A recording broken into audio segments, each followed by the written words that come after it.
Hi everyone, I'm Maciej Matuszewski from the Department of Mathematical Sciences at Durham University. Today I'm going to be talking to you about Gradescope. Gradescope is a powerful tool that allows for students to submit their written assignments, whether those be homeworks or exams, and then have the markers mark said assignments directly on that platform. So I will begin by giving a brief introduction to Gradescope itself, and then move on to talking about its implementation when it comes to exams. So let us have a look at what Gradescope looks like. Now, one of the great advantages of Gradescope is that you can link individual courses in Gradescope to courses in your virtual learning environment of choice, such as Blackboard or Moodle. So for example, you can have a link in each of your Blackboard courses that when a student clicks on it, will take them to the corresponding course in Gradescope with no additional login required. When they first click on the relevant link in Blackboard or Moodle, they will have their account for Gradescope created automatically for them. Now, in each course on Gradescope, you can have many different assignments. And this is the one that I created for this particular example. So I have made two dummy students here, and we can click through and see what they have submitted. As soon as they submit, they will see this page where they need to assign each page in the submission to a question in the template that the lecturer created. Now, when the deadline has passed or when all students have submitted, we come to one of the great strengths of Gradescope, which is the grading. We move to the grade submissions tab here, and we see all the questions. If we just click on the question name, we will immediately go to the next unmarked submission in that question, or we can click the submissions button that pops up when we hover over the question, and then we will be able to choose any individual script to look at. So we are taken immediately to the relevant page in that question. We can zoom in, zoom out, pan, and we see that on the right-hand side, we have a rubric. And this is an entirely collaborative rubric. All of the markers working on this assignment can modify it, and that the changes made are automatic.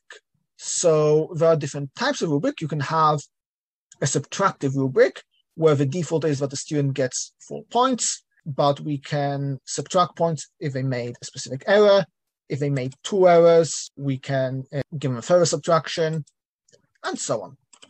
There is, if we move on to the next question, the additive rubric, where we can say that the default is 0 points, and then give them some points for everything that they get correct. And finally, we can have these marking groups. And again, if they can be additive or subtractive, and we have keyboard shortcuts that can make this marking very, very much faster than otherwise. So if you see these numbers 1 and 2, these letters, if you click the appropriate keys on the keyboard, that rubric item is assigned. There are keyboard shortcuts for moving on to the previous question, the next question, and keyboard shortcuts for moving on to the next and previous unmarked script. So one of the other great advantages that I hinted at is that any changes made to the rubric are dynamically reflected in real time. So say after having marked 30 papers or so, we look at this common error, which I've labeled here error number 1, and we think, okay, perhaps this error wasn't as big as we thought. So we change that to have a smaller mark penalty. Then if we go back to the previous student, we see that that rubric has also been reflected for that student. So we have used Gradescope for both homeworks and exams. And we have found that it works well in both cases. But what are the particular issues when it comes to exams? And there are both positives and negatives. The positives, indeed, are very similar to the general benefits of Gradescope, because we can so easily change and modify rubric items. That generally leads to marking being a lot more consistent. Because all these marks are on this online platform, it allows for the checking of the marks and any subsequent moderation to be a lot faster and easier. It is very easy to download PDFs of the marked submissions for all the individual students, such as this, which makes it easy to distribute the marked scripts to anyone who don't want to give full Gradescope access to, such as, for example, external examiners. However, there are also challenges. As with any technological solution, there are often technical problems. Students sometimes struggle to get the system to work. That's why we provide a lot of technical support for them before the exams. We have a document providing them guidance for how this works, including recommendations for software that will enable them to use their phones to produce PDFs of the submissions. We have a help email account that is constantly monitored throughout the submission period, that can provide very fast responses to any student queries. And probably most helpful, we do use Gradescope during the year for ordinary homeworks, which means that hopefully the students have, by the time they reach the exams, so the very important submission time, we hope that the students have a required experience to be able to submit the exams correctly. The first time we used Gradescope for exam submissions back in 2020, students did not have that experience, so we created a mock exam. So not real mathematical questions, but the kind of joke questions like what is your favorite number and so on.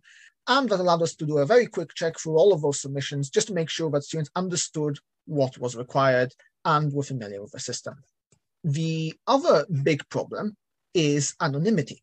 Now, Gradescope already does provide quasi-anonymity when doing the grading. As you can see here on the grading screen, the student is given a number rather than their name. However, if the marker happens to hover the mouse over the number, we get the student's name. And even more so, if we look at all of the student submissions, again, we can see both of their names and their email addresses, both of which are potentially identifying. And there is no easy way to turn that off. Accidentally seeing a student's name has a potential to influence the markers. But there is a way we can get around that, and at least at Durham. Firstly, what one can do about the name, which will work anywhere, is that students can change their name to something anonymous, for an anonymous identifier. And in Durham, we have the advantage that student emails come in two formats, which is the initials and the surnames, which is identifying, and we don't want that, but also the IT username can also be used as the email address. So the IT username @durham.ac.uk is equivalent to initials.surname @durham.ac.uk. So we ask all students to change the email addresses from the identifying form to the non-identifying form that uses their username, which enable us to have more anonymity. But of course, this will not work for every institution. It depends whether the email addresses are identifiable or not at your institution, but the names can always be changed, and you only see the emails in the full listings.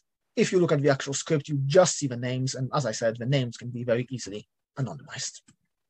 So in general, I think that Gradescope has been a very big success. It has actually, I think, both in homeworks and in examinations, sped up marking and made it more accurate. And I think that any challenges and difficulties are easily surmountable. Thank you for listening.